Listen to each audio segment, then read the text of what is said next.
Ndewonu. Igbo ndị ọma njem ọ na-ekenekwa m unu. Na-ekene nwoke na-ekene nwaanyị. Asị nke onye chiri ya zelu. Taa ụbọchị Orie. Anyị si ka Orie mara anyị mma. Anyị si ndụ mmiri ndụ azụ. Mmiri atakwana ma azụ anwụ na. Ife anyị na-agọta bụ ụfọ ndụ n'isi anyị n'otu n'otu. Wee na-aga ụfọ agam n'iru. Wee na-agọ ọfụ ihe akọ ka ihe nwenwe. Wee na-agọ ọfọ ọmụmụ na ọzụzụ. Si na chi anyị ga-ebula anyị ụzọ kpere anyị azụ. Anyị si na anyị ama nwa onwe ifere. Anyị adịka echi maka na echi adị agwụ agwụ. Anyị ga-apụta ife n'akara aka anyị edekwa ude. Ọkwa nleta anyị kwuli aka ọ dị 5. Ekenekwa m ụmụ Igbo. Afọ mbụ nwa dagbara ọma ụzọ mmiri. Abụ m onye mgbasa ozi ọma ọdịnala Igbo bụrụkwa dibịa Igbo. Abụ m onye isi nchụaja na agbara ọma ọdịnala temple nke dị n'Enugu steeti. Akara eji enweta anyị n'ekwentị WhatsApp bụ na 07037311663. 07037311663. Isiokwu anyị ji maka ya wee bịa taata bụ ihe nwere ike ime mmadụ bụ ihe na-adịrọ mmadụ, that is the consequences. Mmadụ nwere ike inweta ma ọ bụrụ na o jeje kwe mmụọ nkwa na-emezughị ya. Na mbụ, ọtụtụ n'ime anyị na-eje ekwe mmụọ nkwa without na anyị wee merụ gịnị, anyị nwa mara our foundation, anyị amara our ancestral foundation, anyị amara natural forces that accompanied us into this world. Anyị agbala ọsọ wee jee mee gịnị, jee na-ekwe mmụọ nkwa maka na anyị fụrụ na ndị ọzọ na-ekwe mmụọ ahụ nkwa ọ na-agalụ ha. Anyị nwa na onwe anyị agbala ọsọ wee mee gịnị, eje ekwebe nkwa. Tupu ikwebe mmụọ nkwa ijebe na alụsị mmadụ ijekwe alụsị nkwa, e nwere ọtụtụ ihe ị ga-eme gịnị, ihe put into consideration first. Ndị be anyị si na a na-esi n'ụlọ ama mma apụ n'ezi. A na-esi n'ụlọ ama mma apụ n'ezi. Ọ bụrụ na ị bịa na ndụ gị, ọnọdụ gị na chi ụwa gị nọ adịrọ mma, i wee gbapụ jebe na alụsị maka na ị nụrụ na alụsị a na-eme ọgụ, jekwe ya nkwa, ya melụ gị nke a melụ gị nke ọzọ na ihe abịa kenee ya. E nwere tendencies of gị nwee ime gịnị, enwetara good result from ihe ahụ yọrọ mmụọ ka o meelu gị, maka na chi ga-abịa gbachi ụzọ.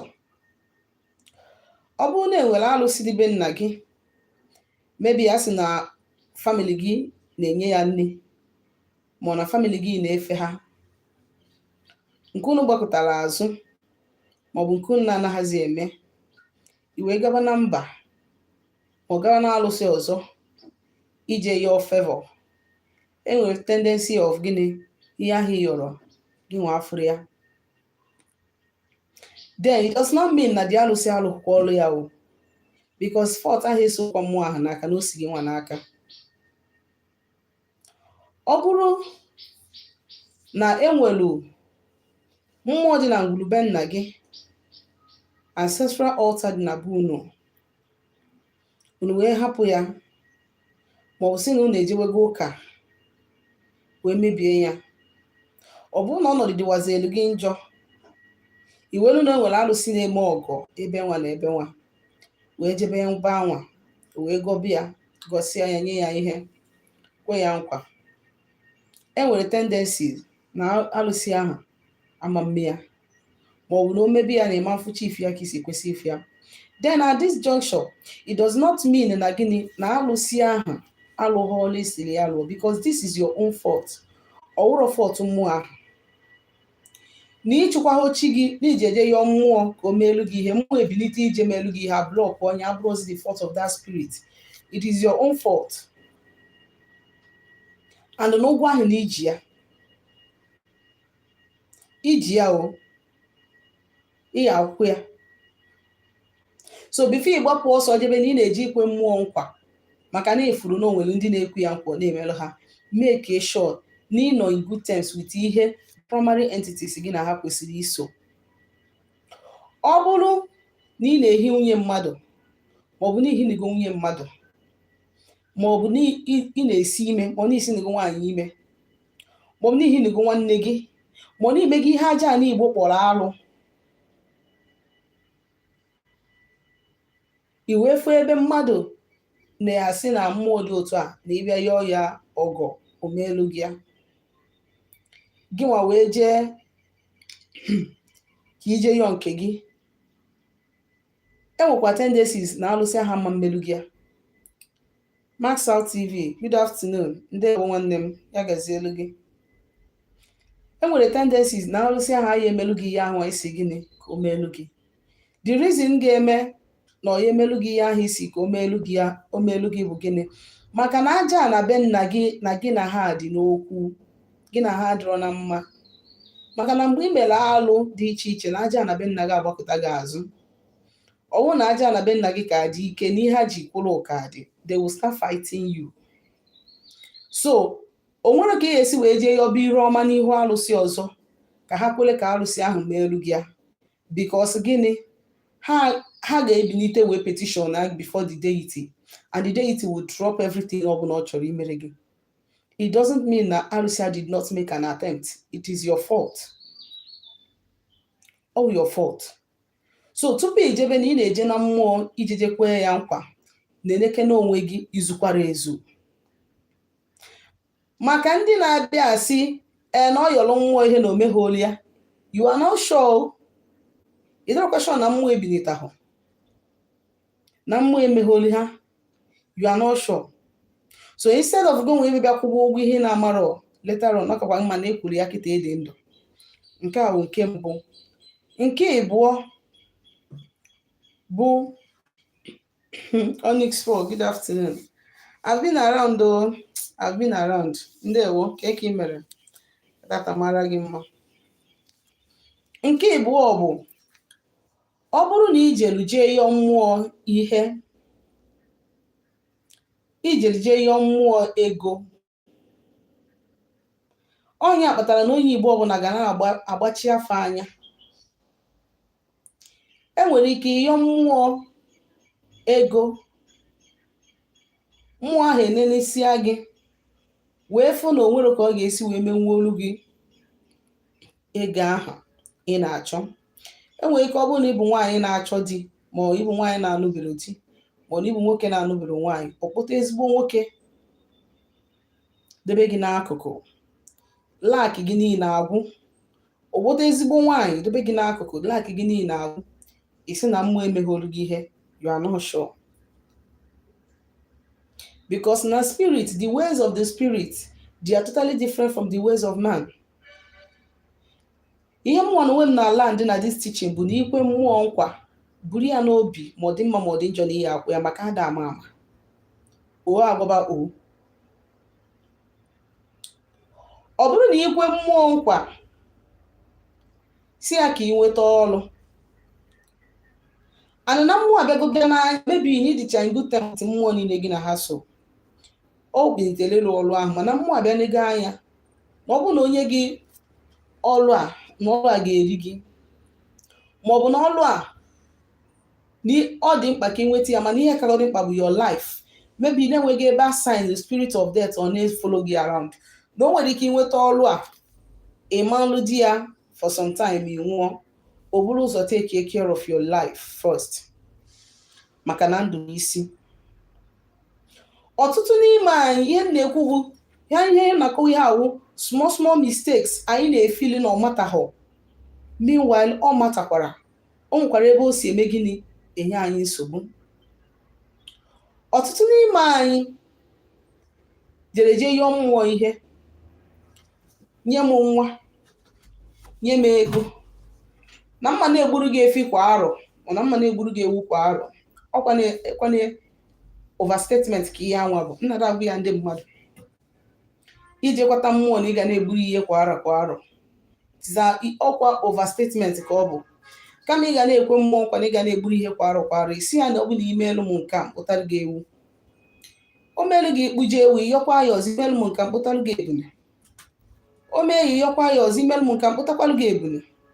Karịa ọ ga-adịrị gị izi i break your ties with that spirit, karịa esili ya na kwa arọ kwa arọ na emegide ị ga na-enye ya ihe, ịdịgo indebted to that spirit till ịdịsịa ndụ n'ụwa nwụọ.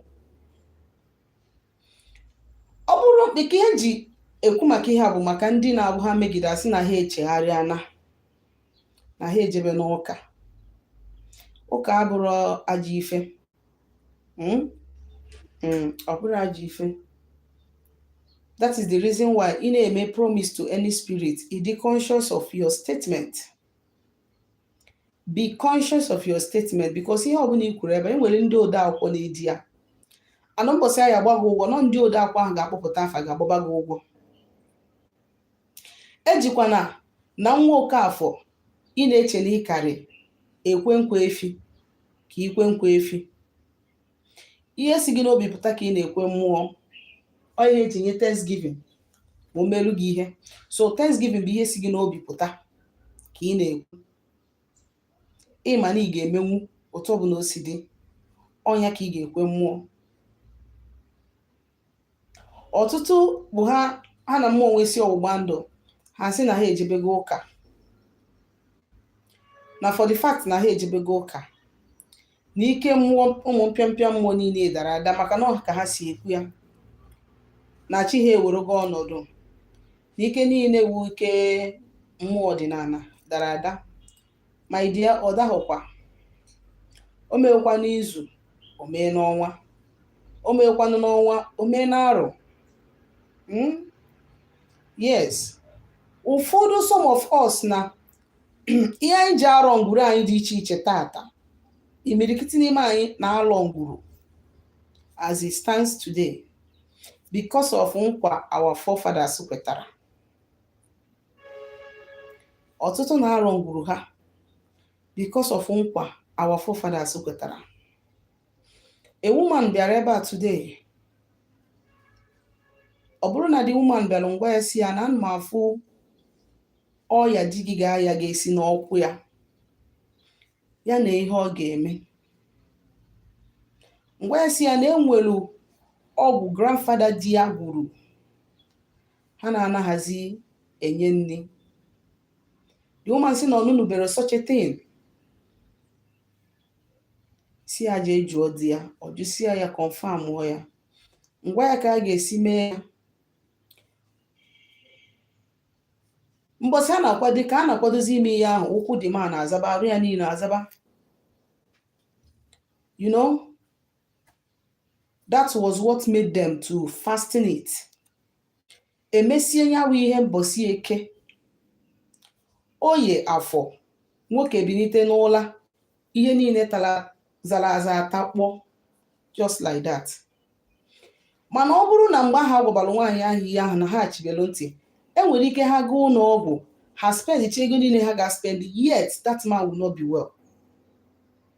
Nwoke aṅụrụ paracetamol, nwoke aṅụrụ ọgwụ ọbụla, ihe ahụ esikwa ụtọ ahụ si wee bịa naba. Ọ bụrụ na ha rụghọ ngwuru be ha ahụ, asị ha jee rụọ, na that man by now, nweke by now ọ bụ na ha ebidogo ibugharị ya. Tata kwa bịa na-enye m testimony sị m na ya siri di ya na ọkwa n'ihe a na-amarọ na ọ na-egbu mmadụ kwa n'ihe na-egbu ha. N'otu anya nwasị wee bata n'ọdịnala wee fee ife nke o mere na mmadụ anyị eprichiri ozikwa ya. Mgbe na-agwa gị ha sị gị that a lot of us na ihe anyị na-asọfa today bụ because of gịnị? Nkwa ekwetara a na-anaghị eme gịnị eme, ma nkwa ekwetara a na-emeghozi. O wee bịa gịnị bụrụ a covenant between the family and the spirit. Mgbe mmụọ ahụ bilitere, o bido ịgba ụgwọ, ọtaba amụsụ. Imirikiti n'ime anyị ejigo gba afa, asị anyị na amụsụ na-enye anyị nsogbu. Imirikiti n'ime anyị ekegidego ndị amụsụ, ike agwụgo anyị. Ịmakwa na mmụọ dị na be nna gị nwere ike ịtaga amụsụ. Ịmakwa na nkwa ikwetara nkwa ikwetara mmụọ nwere ike ibilite ụtọ, ọ na-ata gị amụsụ ebe ọ bụla ị na-eji, a na-asị gị nekwa amụsụ nekwa amụsụ nekwa amụsụ, ike gide amụsụ ike agwụ gị amụsụ, ị na-awọndazi ma ihe a na-arụ ọka bụsịkwara the same thing, ọka abụsịkwa ke nkewu di gị nke a kelu m amụsụ, mbịakwa ebe asị m amụsụ, nkekwa ya njekwa ebe asị m amụsụ, ịkadịkwa shọ na ndị a ka makwa ihe a na-eme. Ikwe mmụọ nkwa gị na mmụọ nwee covenant and they keep to that covenant, ha ga-enwe mgbe ọ ga-erute ataba gị amụsụ, from ịta gị amụsụ ebutewe ọnwụ. And the funny thing about these entities bụ na if you are not able to finish your punishment n'ụwa ị bịara, when you reincarnate, ime gịnị, ibido continue taba afụfụ ahụ ịtafọrọ. Onye a kpatara a lot of people ga-abụ ha jee n'afa asị ha na ha mere arụ, onye ahụ echebe na ya emenube abortion, ya ehinube nwunye mmadụ, ya egbunube mmadụ, ya nanube nwunye mmadụ ihe ya n'ike, ya ehinube wute nwanne ya emenube ihe ọbụla aja na consider as alụ ka ezi ebe arụ ahụ si. Enwere ike ma dibịa enwere time ịgba mmiri afa, maka na ụfọdụ ndị dibịa ha zie gị ozi dị na-ewe ya iwe webe ha, mana o nwere ike dibịa ha bụrụ onye na-enwe ndidi, o nwere ike ọ ghọtarọ na o nwere ike ọ bụrụ alụ sochi gị, o wee iwe ma ọ sị gị ngwa gị rapụzie ya. Ụfọdụ na-arụ na-apụta n'afọ anyị steady nwere ike ọbụla arụ, and ikwe mmụọ nkwa imerụ nkwa aha ọ na-eso onye ahụ a na-achịta ụwa in form of arụ. This is why we should be very careful. Eje na mbe na mmadụ na-eme whatever you know that you can, because mmụọ dị na adịrọ ka mmụọ ụka.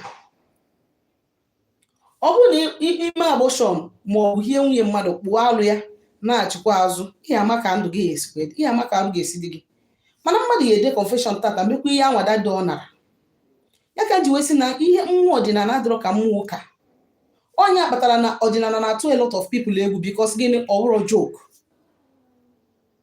Kwenta nkwa ịma na ị ga-eme ịchọgodiri ichegharị na iji chọghị ije ụka, and o nwere mmụọ gị na ya nwere ọgbụgba ndụ, try ya make sure that na gịnị i settle that spirit so that you will be free, so that your children will be free, so that while you are reincarnating again you will be free.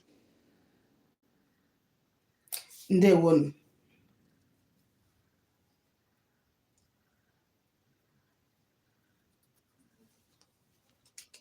Somebody say, please, I want to know, how do I do self-liberation? Agbụrụ. Anyway, agbụrụ nwere ka esi eme ya. Ọ dependere mmụọ ị chọrọ igbupụta onwe gị ebe ọ nọ. Do you understand me? Ihe a bụ ihe eji afọ achọpụta, because ọ bụrụ na ihe dịka ọdụ ọgwụ o nwere ka esi eme ya. Ọ bụrụ na ọjọọ ọsọ ọgwụ egwuregwu ka e wee chekwawa ngwuru, o nwere ka esi eme ya. Ọ bụrụ na alụsị dịrị onwe ya dị na family gị mana emebighị ya ma ọ na-adị emekwazi ya, enwere ka esi eme ya. Do you understand me? Ị na-aghọta ya? So ọ depended in what area ị chọrọ ime, and afa bụ ihe ga-eme gịnị, ga-agbapụtara gị materials ị ga-eji wee mee ya, because ihe a nwere ike ọ bụrụ ihe ndị gboo mere.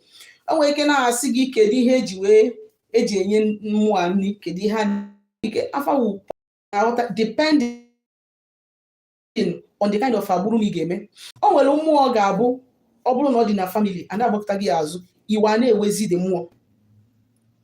Ọ bụrụ na iwe na-ewezi dị mmụọ, you understand, then anyị ebidogodu before godu ejebe n'ebe dị mmụọ ọdịnala na-emeli anything, that is to make peace, ka agbapụta ma ọ gịnị, anyị ebidogodu zebegodu iwe first, ezechacha ya iwe. You understand? O nwere ndị na-abụ self abịa kpụkwuo ya alụ. Do you understand? Ezesia ya iwe before, because some of these entities emega ana ọdị ọkụ, ọ dị very very hot, that na ọ bụrụ na gị nwa bụ onye chọrọ inye ya ihe, ịga straight, o nwere ike ịga straight forward ka ijije mee ya, nye ya ihe, inwe problem. So ihe ebidogodo iwe, ihe ebidogodo zebe iwe. Ọ dị ka mgbe iji mmadụ ụgwọ, ọ bụrụ na onye ahụ agbagogo ụgwọ ahụ, obi adọrọzi onye ahụ mmadụ to na ijigo ụgwọ ahụ for a long time, ọ bụrụ ife onye ahụ iwere ego tụpụrụ ya gaba. Do you understand? Ihe ga-abụ ife onye ahụ buru ụzọ si ya na biko ewekwana iwe, ma ọ bụrụkwa na otu ahụ na ọ bụrụ na ịma ụma wee jide gị ya na ọka ọnọdụ si wee dịrị ya, biko iyi osisi onye ahụ dishọn onye ahụ ịnụ ihe onye ahụ ga-ekwu, ma ọ dishọn onye ahụ na obi ejughị oyi, iwe ji nwaanyị were gị ya wee nye ya maka echi. So otu ahụ ọ dị na mmadụ, otu a ka ọ dị na mmụọ. Ịghọtaghị ihe m kwuru? Max out. Ndewo. Somebody said, Mommy, water of reincarnation is my water wife, or is it different?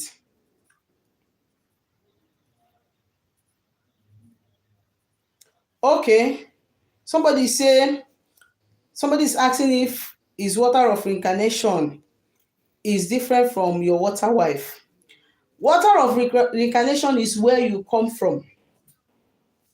Water of reincarnation, if you are from Ehimembano, for instance, you are from Ehimembano in Imo State, you understand?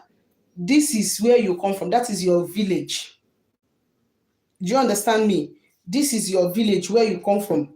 Igasi Abuja gacha obodo oyibo, inaba n'ebe ahụ ka ị ga-anata as be nna gị. So that is what water of reincarnation represent. But water wife bụ nwaanyị gị ị nụrụ n'obodo ahụ. Nwaanyị gị ị nụrụ n'obodo ahụ na mmụọ.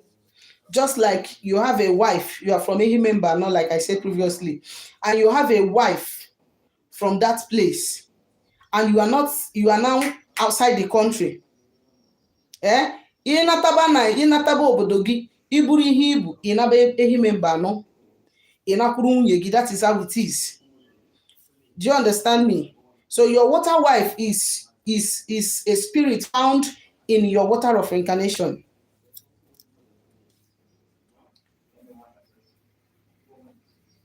Somebody say, okay, Iyuwa, is it different from my chi water? Iyuwa is not your chi. They are not the same thing, but they have a little similarity. Do you understand?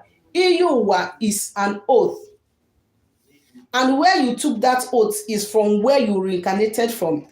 That's your water of reincarnation. The oath you took there before coming back to life. Or the oath you took in this your present life. Then before you die and went back to your water of reincarnation before coming back, that is oath of reincarnation. Iyuwa. Enwe mikota nọ na-asị wọzọ nka ga-abụ dibịa. Enwe ike nlọwa ụwa nwoke. Onwe ike otu a nọkịta nlọwa onye chara ezigbo ọcha, ma ọlụwa onye ji ezigbo oji. But it's still the same spirit in a different body. That is oath of reincarnation. Please tell me the difference from Ogbanje of water reincarnation and Iyuwa. Ogbanje of water reincarnation. I don't understand this your English show. Don't worry, my next topic I'll talk about Ogbanje. Okay?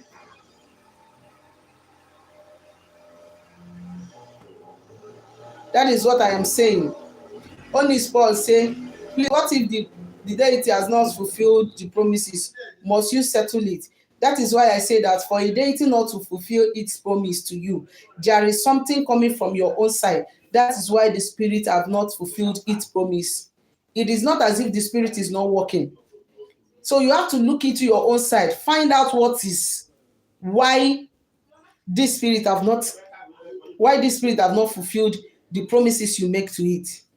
Do you understand me? You are going to understand that there were a force from your own side that is stopping that spirit from doing that thing for you, because you have not reconnected with them. Or that is why the spirit cannot move. So what you need to do is to do what? Take care of that thing. Even if it is a color, take it back to that deity, and you see that what you ask that deity, okay, Merigia.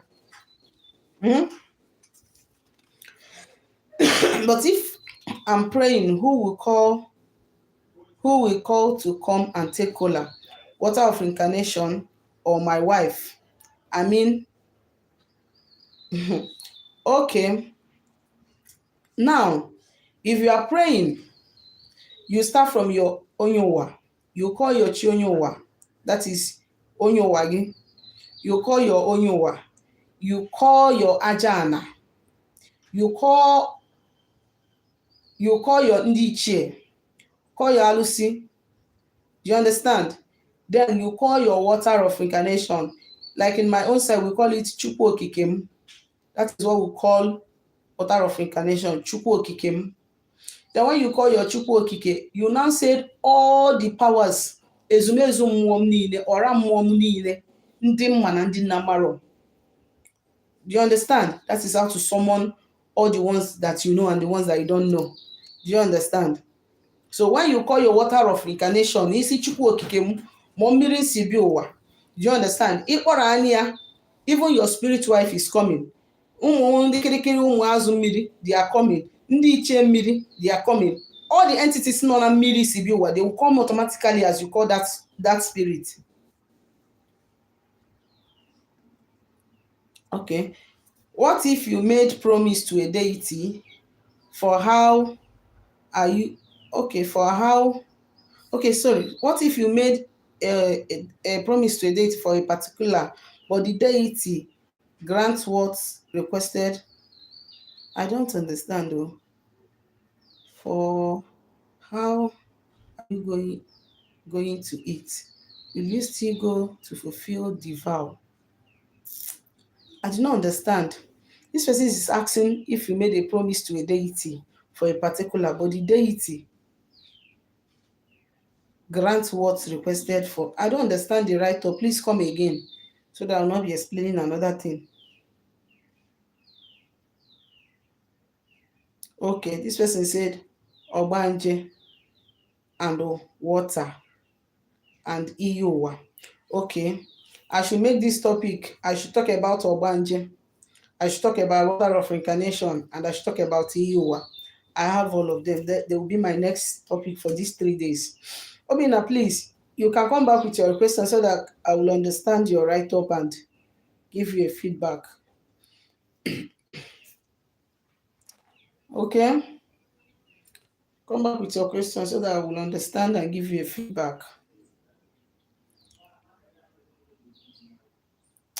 If you ask a deity for a particular thing, but the deity did not grant it, I don't understand if that is what you're trying to say. If you are still going to fulfill the vow, if that is what you mean, that is why I say that before, when we started this live stream, I said that if before you go to any deity to make a promise to that deity, you have to consider your part. You have to consider your part. You have to make sure that you are in good term with your forces. You have settled with your chi. You have settled with your ancestral forces. Your ancestral altars, you are in good term with them. Do you understand me? I talked about so many things.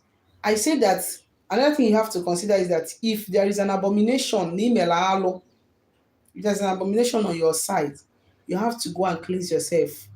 So that, because if there's an abomination on your side, your ajana will be against you. And once you go to that deity to do anything for you, your ajana will always petition you against that deity. And this will make the deity to turn back. And at this point, it is not the fault of the deity that you did not get what you requested for. Rather, it is your own fault. To avoid that mama, you should try to do what fulfill that thing. That is why you should be able to promise what you know that whether good or bad, you will pay it. Don't come and promise cow because I promised cow. Another thing I want to say here is, for those of you that when you go to a Dibia's house or when you go to an Ezenwine's house, you will go and promise their deity that you'll be giving them goats every year. You will go and have a covenant with them that you'll be giving them goats or you'll be giving them ram because you are desperate because of the charm they are preparing for you. If they prepare this charm, you'll be bringing ram so that they're using it to be powering it. You are now under that person's control. If you try to run away, that person have every right and it will work. Do not go and make promises that you cannot fulfill. Okay. Robert, good afternoon. Thanks for joining. Please, can you help me do the iPhone? Okay. Okay, you have to send me a message on WhatsApp. 07037311663. I waited for Obina for his question, but he's not coming around. Okay, guys, I'll see you guys later. Thanks for watching. God bless you. Chukwu gozie unu. And this is God adoro God.